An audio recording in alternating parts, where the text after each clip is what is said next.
जय जिनेन्द्र। नमः श्री वर्धमानाय निर्धूतकलिलात्मने सालोकानां त्रिलोकानां यदुविद्यादर्पणायते। पंच परमेष्ठी भगवान की जय। पिछली पाठशाला में ये पढ़ाया था, चारित्र दो प्रकार का होता है, एक सकल और एक विकल। सकल चारित्र मुनि महाराजों का, विकल चारित्र गृहस्थों का। ये श्रावकाचार है। अतः यहाँ पर जो विकल चारित्र है अब उसको आगे बढ़ाया है श्रावकों वाला चारित्र को। तो अब यहाँ कह रहे हैं कि ये श्रावकों का चारित्र कितने प्रकार का है। गृहीणां त्रेधा तिष्ठ त्यणुगुण शिक्षा व्रतात्मकं चरणं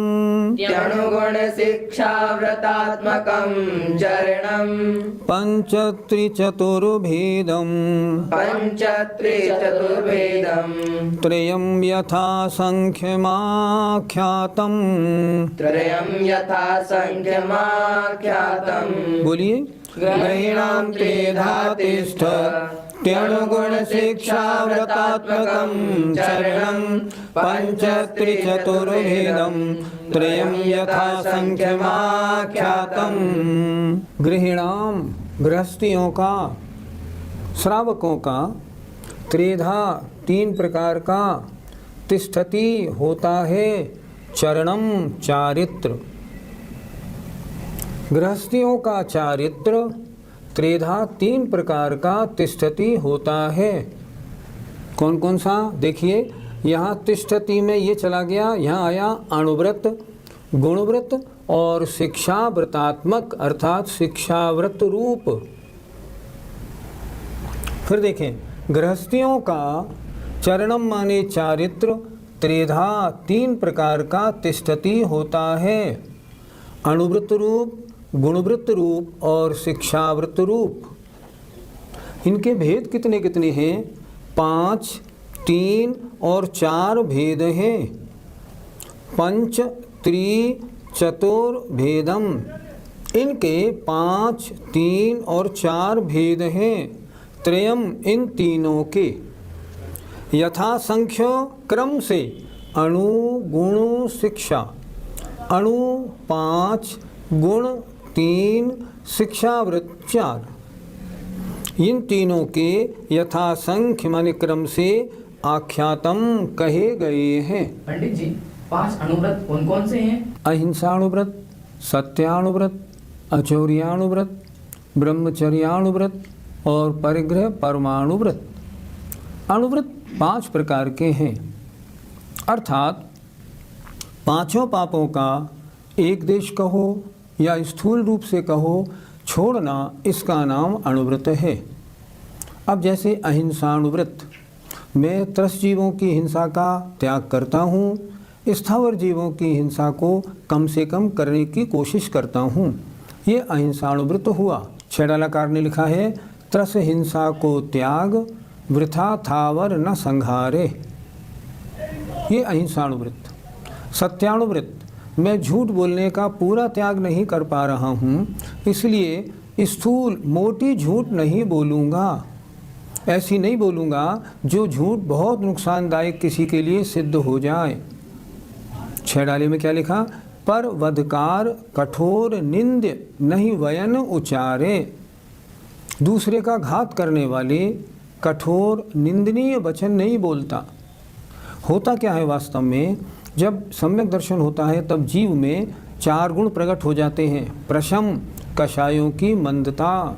जब कषायों की मंदता है तब हिंसा क्यों करेगा, झूठ क्यों बोलेगा, चोरी क्यों करेगा, करता ही नहीं। तो फिर क्या करता है, इन सबको एक देश तो त्याग कर देता है, सर्वदेश की भावना भाता है। तो सत्याणुव्रत स्थूल झूठ का त्याग करना। तीसरा अचौर्याणुव्रत, स्थूल चोरी जिसे दुनिया चोरी कहती है, उसका त्याग करना। लिखा छेड़ालाकार ने, जल मृतिका बिन और नाय कछु गहे अदत्ता, जल और मिट्टी के बिना और कुछ बिना दिए हुए ग्रहण नहीं करता। जिसको कोई चोरी कह दे ऐसे कार्य नहीं करता। इसलिए स्थूल चोरी का त्याग होना अचौर्याणुव्रत है। अचौर्य अणुव्रत। ब्रह्मचर्याणुव्रत अपनी स्त्री के अलावा अन्य किसी भी स्त्री से संबंध नहीं रखता। अन्य स्त्रियों में बहन है, बेटी है या माँ है ऐसा विचार रखता है। लिखा है निज बनिता विन और नारिसों रहे विरक्ता। अपनी पत्नी के अलावा और सब महिलाओं से विरक्त रहता है। ये हो गया ब्रह्मचर्याणुव्रत, मतलब स्थूल ब्रह्मचर्य को धारण कर लिया। परिग्रह परमाणुव्रत अर्थात मेरे पास जितना परिग्रह है उस परिग्रह में, मान लो मेरे पास 1 करोड़ रुपया है, मैं 50 लाख से ज़्यादा नहीं रखूँगा, बाकी 50 लाख को छोड़ देता है। आज मैं व्रती बन रहा हूँ, मेरे पास 1 करोड़ रुपया है, मैं इसमें 50 लाख रखूँगा से इसका त्याग करता हूँ, बाकी को हटा देता है। परिग्रह का परमाण कर लेता है।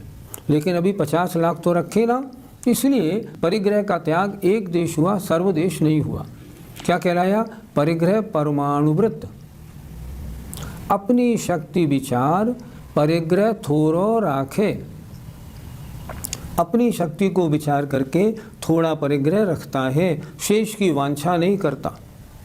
ऐसा 5 प्रकार के अणुव्रत का धारी वो श्रावक व्रती होता है जो देश चारित्र का या विकल चारित्र का धारी होता है। गुरुजी, 3 प्रकार के गुणव्रत कौन से होते हैं? 5 पापों के स्थूल त्याग रूप तो कहलाए अणुव्रत, और जो अणुव्रतों में गुण देने वाले होते हैं, अणुव्रतों को विशेष बनाने वाले होते हैं, उनकी क्वालिटी को इम्प्रूव करने वाले होते हैं, वो कहलाते हैं गुणव्रत। पहला गुणव्रत है दिग्व्रत, अर्थात 10 दिशाओं में 4 दिशा, 4 विदिशा, ऊपर और नीचे 10 दिशाओं में आने जाने का जीवन भर के लिए प्रमाण कर लेना। मैं नीचे इतने फुट, ऊपर इतने फुट से ऊपर नहीं जाऊंगा, और 10 दिशाओं में इससे आगे नहीं जाऊंगा। जैसे ही 10 दिशाओं में, 8 दिशाओं में कैसे करेगा? मैं हिंदुस्तान से बाहर नहीं जाऊंगा, दिग्व्रत हो गया। ऊपर इतने फुट, नीचे इतने फुट का नियम बना लिया, ये हुआ दिग्व्रत। क्या लिखा उन्होंने? 10 दिश गमन प्रमाण ठान तसु सीम न नाखे।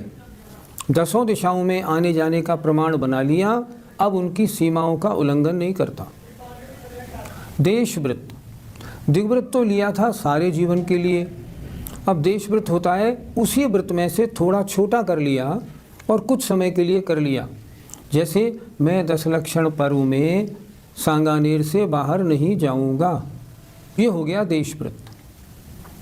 क्या लिखा छेड़ालाकार ने? ताहू में, दिग्व्रत में, ताहू में फिर ग्राम गली गृह बाग बजारा, गमना गमन प्रमाण ठान अन सकल निवारा।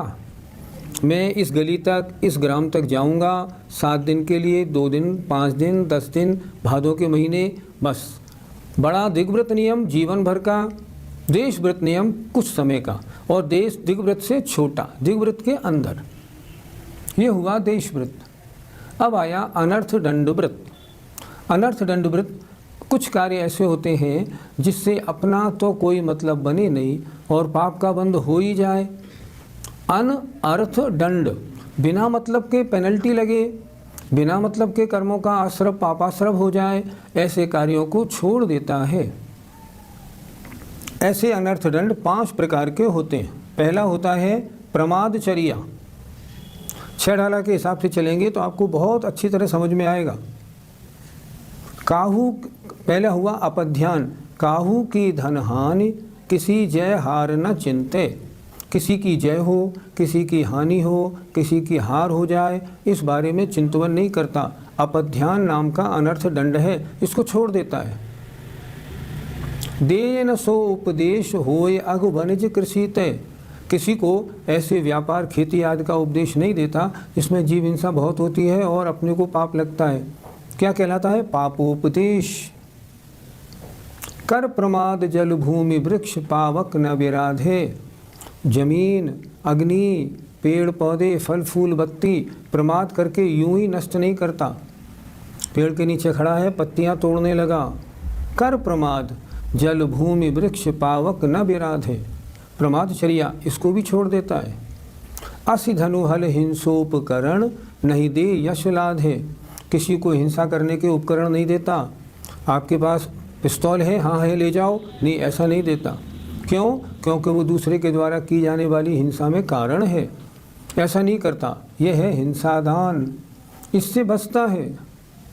राग द्वेष करतार कथा कबहू न सुनीजे। 5वां अपध्यान होता है दुष्श्रुति।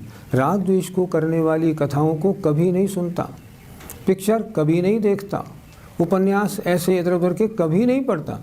ये राग द्वेष को बढ़ाने वाली कथाएं हैं, इनको छोड़ता है।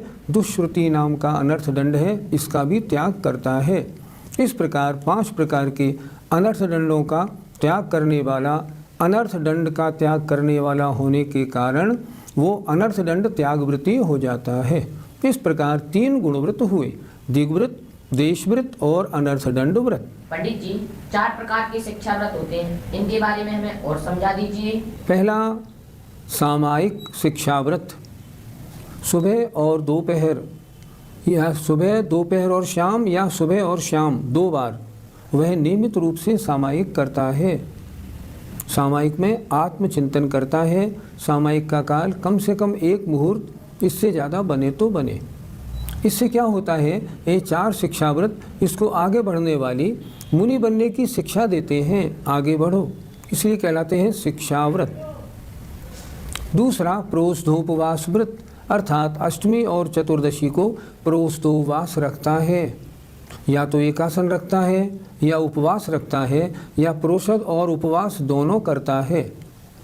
तीसरा भोगो भोग परिमाण व्रत, अर्थात जो इसने भोग उपभोग की सामग्री को परिग्रह परिमाण व्रत में रखा है, उसमें से भी आज मैं सिर्फ 3 कपड़े पहनूंगा, आज मैं कार में बैठने का त्याग करता हूँ, आज मैं एक ही बार स्नान करूँगा, आज मैं एक बार भी फूल नहीं सूंघूंगा।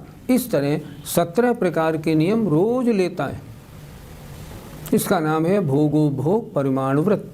और चौथा अतिथि संविभाग व्रत, स्वयं भोजन करने से पहले अगर कोई पात्र मिल जाए, उत्तम मध्यम जघन्य, तो पहले उनको आहार करा के स्वयं भोजन करता है।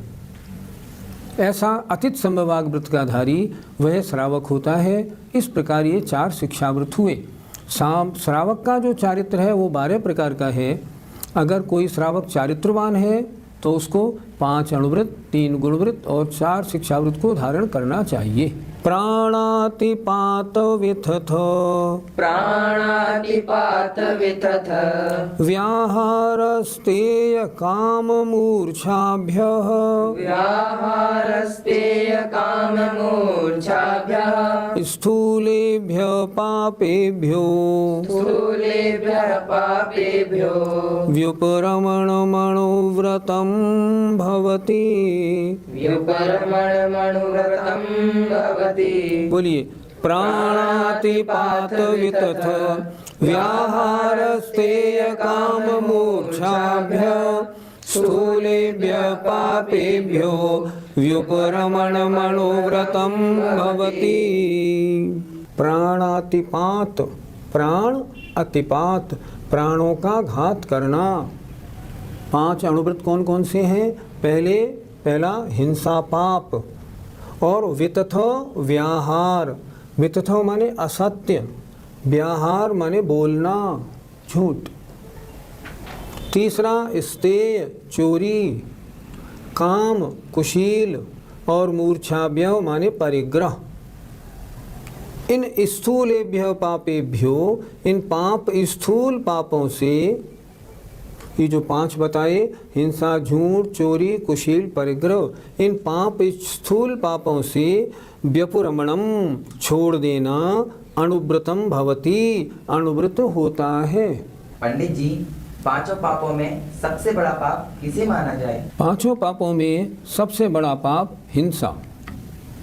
और वास्तव में सही पूछे ना तो पाप तो एक ही है, हिंसा। समझाने के लिए इसके 5 भेद किए गए। जैसे हिंसा कहते हैं दूसरे किन्हीं जीवों का घात करना, उनके मन को ठेस पहुंचाना, उनको दुखी करना, इसका नाम हिंसा है। अब कोई झूठ बोलता है तो झूठ बोलेगा तो हिंसा तो उसमें होगी ही होगी, क्योंकि झूठ बोलेगा सामने वाले को उसमें कष्ट होगा, इसलिए हिंसा होगी। चोरी, किसी का सामान चुराएगा तो उसको दुख होगा। तो चोरी करने में हिंसा तो होगी ही होगी। कुशील किसी को गाली देगा, कोई गलत कार्य करेगा तो उसमें सामने वाले को दुख होगा, हिंसा तो होगी होगी। परिग्रह को इकट्ठा करेगा तो परिग्रह संबंधी हिंसा होनी बिल्कुल सुनिश्चित है। चाहे कोई सा भी पाप हो, धावत त्यग्रे ध्रुवम हिंसा, सबसे पहले हिंसा आती है। इसलिए आचार्यों ने क्या कहा, अहिंसा परमो धर्मः, अहिंसा ही परम धर्म है। मुनि महाराजों के 28 मूलगुण कहे जाते हैं, उनमें भी मुख्य मूलगुण तो एक ही है, अहिंसा महाव्रत। अन्य जो 27 मूलगुण हैं वो अहिंसा महाव्रत की रक्षा के लिए बनाए गए। इसलिए सबसे बड़ा पाप कौन सा हुआ, हिंसा। हिंसा से जितना दूर रहा जाए उतना अच्छा है, और हिंसा से दूर रहना है तो झूठ, चोरी, कुशील, परिग्रह को भी छोड़ना पड़ेगा। पंडित जी, यदि परिग्रह पाप है तो परिग्रह वालों के लिए समाज में उच्च स्थान क्यों रखा जाता है? समाज में परिग्रह वालों को उच्च स्थान नहीं दिया जाता। परिग्रह किसे कहते हैं, परिग्रह किसे कहते हैं, जो अपने पास धन संपत्ति है उनमें ममत्व, मूर्छा परिणाम रखना। समाज में उच्च स्थान किनको दिया जाता है, जो परिग्रह सहित होते हुए भी दान देने की, समाज की मदद करने की प्रवृत्ति वाले होते हैं। प्रशंसा या उच्च स्थान उनको नहीं दिया, उनके त्याग को दिया। कोई पैसे वाला हो और सामाजिक कार्यों में एक पैसा ना दे, उसे समाज में कोई नहीं पूछता। पैसे की पूछ नहीं है, लेकिन उसकी जो दान देने की प्रवृत्ति है उसकी पूछ है। तो समाज में उच्च स्थान किसको मिला, जो पैसे वाला होने के बावजूद भी त्याग में प्रवृत्ति करता है उसको। लेकिन हम एक बात आपसे और पूछते हैं, अगर उस समाज में कुछ वृत्ति भी हों, 5 प्रतिमा, 8 प्रतिमा, 7 प्रतिमा वाले, तो ऊंचे स्थान पर कौन बैठते हैं, प्रतिमाधारी ऊंचे स्थान पर बैठते हैं। तो चारित्रवान बड़ा हुआ या धनवान बड़ा हुआ, सोचो। चारित्रवान हमेशा बड़ा होता है। हमेशा ब्रह्मचारी भैया लोगों को उच्च स्थान दिया जाता है, उनसे क्षुल्लकों को और एक तखत रख के दिया जाता है। मुनि महाराज को उनसे भी ऊंचा स्थान दिया जाता है। क्यों दिया जाता है, ये सबसे बड़े हैं। इसलिए समाज में धन का बड़ापन नहीं, जो धनवान होने के बाद भी दान देने की प्रवृत्ति वाले हैं, त्याग वृत्ति वाले हैं, उनको उच्च स्थान मिलता है। जय जिनेंद्र।